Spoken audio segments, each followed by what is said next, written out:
With regard to this animal called the cost of living, we told these people several times, you are in the hole. Don't continue to dig. That is actually the remedy all the time. Don't dig when you're in the hole. But they don't understand. You saw how our members of parliament fought very hard in parliament against this new tax bill, which eventually became now the tax law and act. Because we're saying that increasing taxes is not the solution to the problem we're having. If you increase the taxes, there's always a tendency to evade. People will evade taxes. People, for example, are not paying. You've increased the tax on fuel. Many people are not driving. You don't have that jam on the street the way you used to have it. People are pulling to come to work. As a matter of fact, the consumption of fuel last month went down by nearly 15%. So the revenue that you want to get by increasing the taxes is not there. Okay? But then we told them, we are here, we've been here before. When we came into government for the first time in 2002, we found a collapsing economy. Economy was very, very poor. The Paris Club, the members of the donor community, had stopped giving Moi the money that they used to give him. So therefore, the collection was very low. We were only collecting 200 billion shillings. The growth rate was actually minus. So it was negative. But then we looked at the status of the economy generally, and we realized where the problem was. First, we looked at the revenue side and the expenditure side. That is very simple economics. Where the money is coming from and how the money is being spent. That's where there's a problem. The revenue boys, the income tax, VAT, customs boys, then procurement officers in the ministries. Those are the boys in town. They're the ones who are buying apartment blocks in town. They're the ones who are driving the latest models of cars, Mercedes, Toyota, and so on. They're the ones who are building castles in rural areas. They're the ones who are building high-rise buildings in village markets. So if you do lifestyle audit, you catch them very easily. And we did lifestyle audit, and we caught so many of them. Some of them we sacked, some of them we took to jail, and hired new people. We came into government in January. Between January and February and June that year, the revenue went up by 100 billion shillings. So we were collecting now 300 billion instead of 200 billion which had been collected the previous year. The following year it went to 500 billion. 750, it reached 1 trillion shillings. Without increasing taxes, just plugging the holes where it was leaking, we increased revenue. We reached a stage where we were able to finance all our requirements, all the development projects. To 95% was being financed from domestic revenue. Only 5% was coming from out of the country. Yeah? Neither. Then on procurement side, we found under the Moi system, there was a procurement rule that said that any procurement above 100,000 shillings in value must be done competitively. You must advertise in at least 3 newspapers. There must be at least 3 bidders. And you procure competitively. You go for the lowest bidder. We found that because in each and every ministry, there was a procurement officer seconded from the treasury who was in charge. We found that each and every procurement officer had 3 companies registered. And there was the kind of collusion. The one in health is supplying education. The one in education is supplying trade and commerce. The one there is supplying agriculture. The one in agriculture is supplying health, and so on and so forth.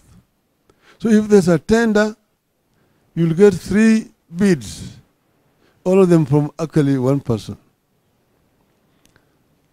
And the prices were inflated. An item which is supposed to be bought at 100,000 shillings is bought at 5 million shillings. And that's where the government was losing money. The government was leaking. So once we subjected all these procurement officers to lifestyle audit and sacked some of them, because the government was now procuring competitively. The prices became less, so the government was able to get more. And that is how we succeeded. You see that the government of Kibaki has succeeded. It succeeded because of what we did. Right now, first the civil service is demoralized. They are bringing people from outside the civil service, being made permanent secretaries. Somebody who has never even been to Kabete to be trained in administration, does not know how civil service is working, is being recruited and made in there. It's just so and so, so long as it's from my tribe. From my tribe.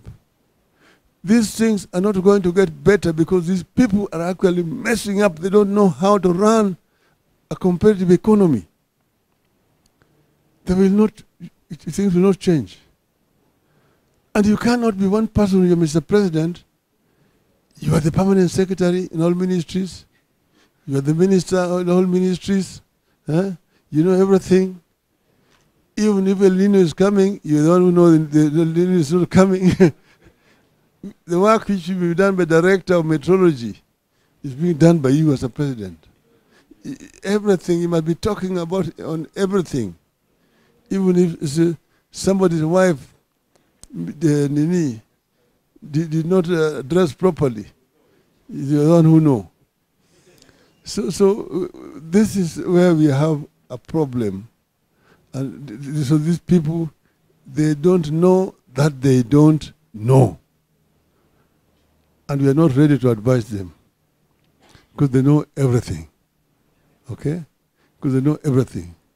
So you people have a responsibility to sensitize the people. So now, chance is no longer the cheapest. A vacuum is building down there, which Kenya can actually fill with proper policies. But you cannot do it if you've got mediocrity and the kind of rogues and thieves running our affairs. These thieves will take us nowhere. The cost of living, which Jim is talking about here, will not go down when these thieves are in charge. This cost of living will not go down. You see, today, people are suffering all over. If those who are saying that demonstrations by Azimio inaharibu biashara yetu, leo wanakuja wanasema baba yuko wapi? Na baba ako kimya. He's not talking. Because they say that demonstrations are destroying our businesses. No, their businesses are being destroyed not by demonstrations, but through taxation. taxation. Sasa umbwa anakula watoto yake. Si umbwa anakula watoto yake. Sasa wasema ati mkuki kwa nguruwe, kwa binadamu ni chungu. So sisi, we were here. Manake walisema wao ni wanajua vile watafanya. Ati hii deni ilichukuliwa mingi, all this time, all rubbish. Now they were saying that the cost of fuel. I showed Babu yesterday a gazette in the Tanzanian newspaper showing how they're reducing the cost of fuel, of petrol, of diesel, of paraffin. And they're saying that because of the war in the Middle East, Israel and Palestine, the cost of fuel has gone down. Here, Mr. Shiri is telling you, because of that war, the cost of fuel has gone up. Yet the source where Tanzania is buying is the same source where Kenya is also buying. Who is fooling who? So you see, the reason why the cost of fuel is up is very different.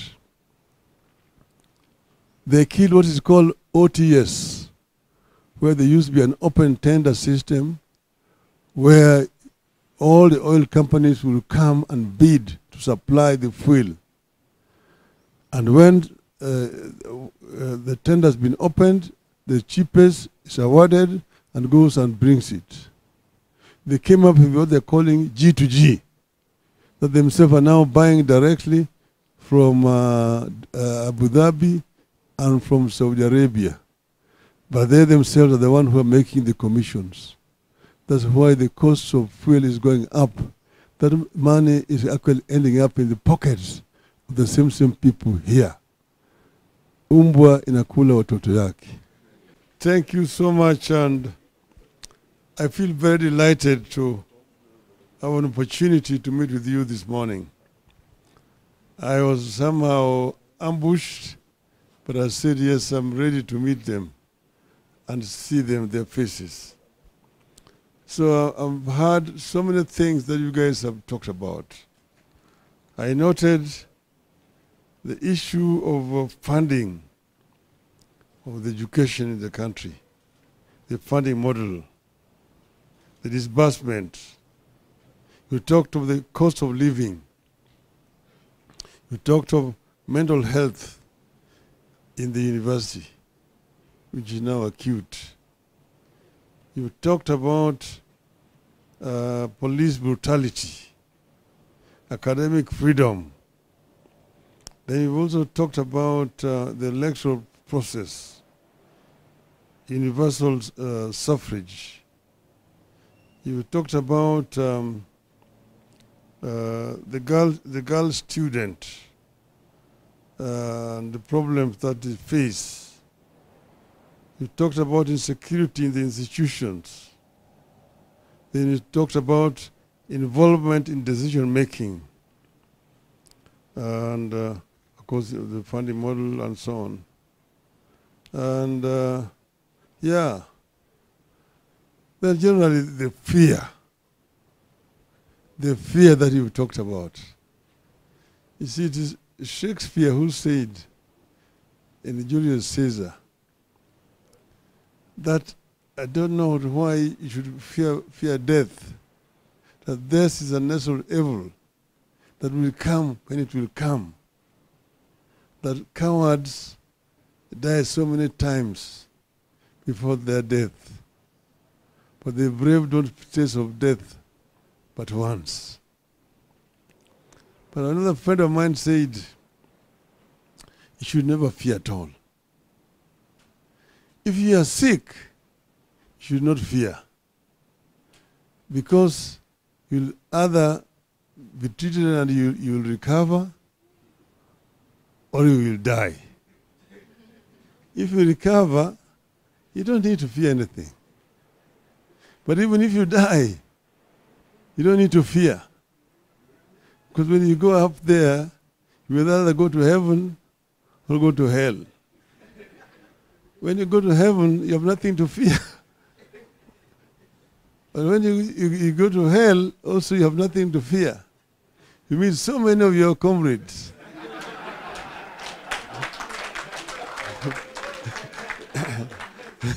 You'll spend a lot of time just greeting them, saying, how are you doing?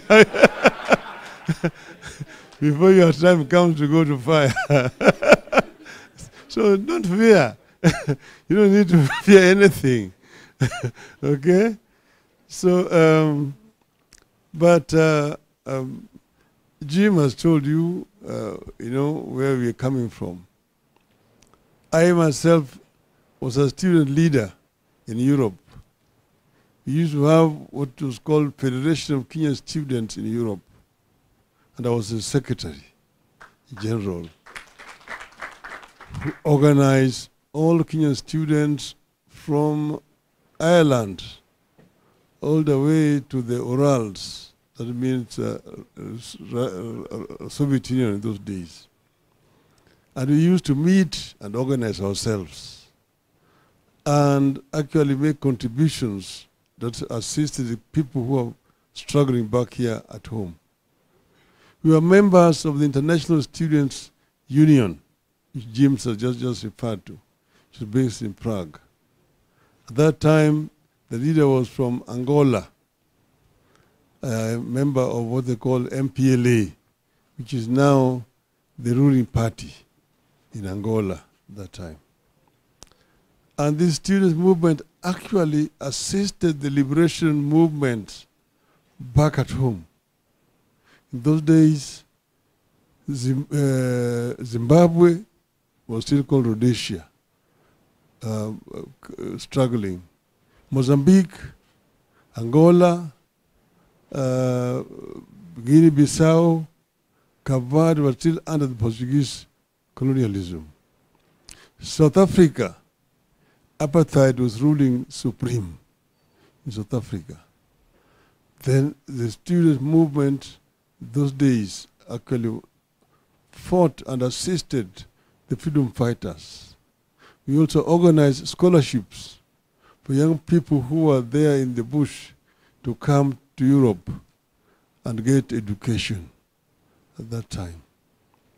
Now, when we came back here, the university students from Nairobi were very, very fundamental in supporting the movement for change in the country. And they suffered for that. Jim here was the student leader when I was myself member of the academic staff at the University of Nairobi. They used to be arrested. You see that the central police station is just next door there. And then there was Mzungu. What was the name of that Mzungu? Who was the Nairobi area. But then there was another one called Patrick Shaw, who was very notorious. He coming down there to beat up the students. But they stood very, very firm. There were quite a number of them who were arrested, some of them were expelled. After him, the late Okio Mbaka. Before that, there was a Wori Wakataka. And then there were several other student leaders who were actually arrested or expelled from the university at that time. That is a time when the erosion of academic freedom had started in our institutions. And this has continued to, this struggle for freedom of movement, freedom of association, freedom of speech, particularly academic freedom at the university, has been very much part and parcel of the struggle for democratization in our country in general. And you see that there is always an attempt to try to muzzle the student voice. There's no doubt that this amendment was moved by one who is now the Minister for Defense, to deprive the students with the right to elect their leaders of choice by bringing the so-called delegate system. I see. But as Babu has told you, this matter is coming back to Parliament. And our instruction to our members is to ensure that you go back to universal franchise. One man, one vote. One man, one vote, 1 shilling. Okay? We will work to see that this happens. Then, you know, this issue of funding model which they have brought here, it's very confusing. It is not quite clear because they're talking about those without any means who will get 100% support, those with some little bit of ability or support, and then those who don't require support at all. And you ask yourself, where is the barometer? Are you going to test the temperature? You will see that so-and-so's parents are employed, but that fellow who is employed is actually supporting 10 students or children. Somebody is probably earning less down here, but is only supporting one student. This student went to a national school. Then it's assumed that the student has got means. How do you know? Going to a national school is just because of the marks that you received at the examination. And maybe your uncle can offer to sponsor you. Or just a friend with the family can offer to sponsor you because you've done well. That does not mean that this fellow is going to sponsor you at the university. So all these things they're coming about with are things which are not being tested. They are basically like people who are walking in the dark. And then the issue of using police in the institutions of learning is again something that we have condemned very strongly. That universities should be allowed to do their things, and the police should not be used excessively in the universities. Students should be able to engage and dialogue with the university authorities. That is the civilized way of running universities. But we are dealing with a state that has gone rogue too early. Too early. And that is where we are having these problems. Now, we sat down ourselves as members of Azimio and looked at education in a country. Because education is what actually differentiates societies. You find a country like Japan does not have any kind of natural resources of any of repute. Japan does not have minerals, does not have gold, does not have oil, does not have uranium, and so on and so forth. But Japan is number 3 in the world in terms of economic development. How? Basically because of the quality of education of the Japanese people. That is what has put Japan where it is. They use their brains to create wealth. And this is what has been lacking in the African continent. Because Africa is the richest continent on the planet Earth in terms of natural resources. The paradox is that the richest in resources is also the poorest. That the living conditions in Africa is far much below the other countries which do not have as much resources as Africa has. And that is what we said we wanted to correct. And it can be corrected. But it can only be corrected by empowering the African people, right from the African child, going up. And here, you must talk about the girl child and the boy child. Give them equal opportunity to be able to realize their natural talents. This is why we said that we want to start by creating free primary, secondary, and even university education. And then, because then you have empowered the people. But we also talk about the quality of education. What kind of education are you giving these people? See, today we have a problem here, where you have got universities all over. When we were here, when Jim was first student here, they are some of the first students to join University of Nairobi.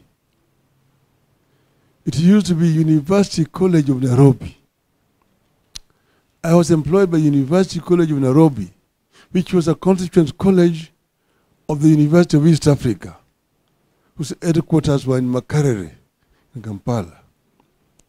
So Nairobi was a campus, Dar es Salaam was a campus, and Makerere a campus. At that time.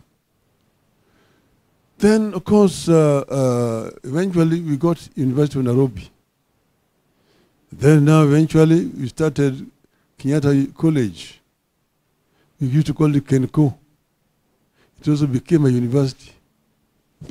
Then the proliferation of universities now all over the country. We now have, I don't know how many public universities. How many? Huh? 72 universities in the country. But what is important is the quality of education which is coming out of these universities. It's important. And this should be looked at in terms of demand for skills in the country, so that education is relevant to the demands on the market in our country. You see, you find a situation here where you've got many companies around looking for people to employ. And then you have got many people with certificates from universities looking for employment. But they're not employable here. The jobs which are available are not commensurate with the qualifications of those who are demanding the jobs. So we need to find a way in which we can match the demand of society with what is being trained in our our schools of learning, in universities, so that there is no gap. Some people have papers, but these papers are not useful to them. So we need to make it relevant. I've been telling people that, look, how does China manage to come from a poor third world economy to number 2 in the world, threatening the United States? In the next 10 years, China is going to be the biggest economy in the world. How did they do it? They did it by first making education universal and ensuring that they give people relevant qualifications, the people, highly skilled. So when they liberalized and they found the companies from the West who were looking for destinations where there's cheap labor, they went to China. And there they found highly skilled, cheap labor in China. And that's why they went and made China. China became the workshop of the world. You go, you'll find Samsung is manufactured in China. Daewoo is manufactured in China. Mercedes, Benz, Volvo, Peugeot, Toyota, Ford, all manufactured in China. But I used to work in the Mercedes company factory in a place called Stuttgart. They told me that it is cheaper to manufacture Mercedes now in China, ship it back to Germany, than the one which is manufactured in Germany. So China became the factory of the world. Now China has been able to build the biggest middle class, 500 million people, middle class. Chinese middle class is bigger than the entire population of the United States. Nearly double.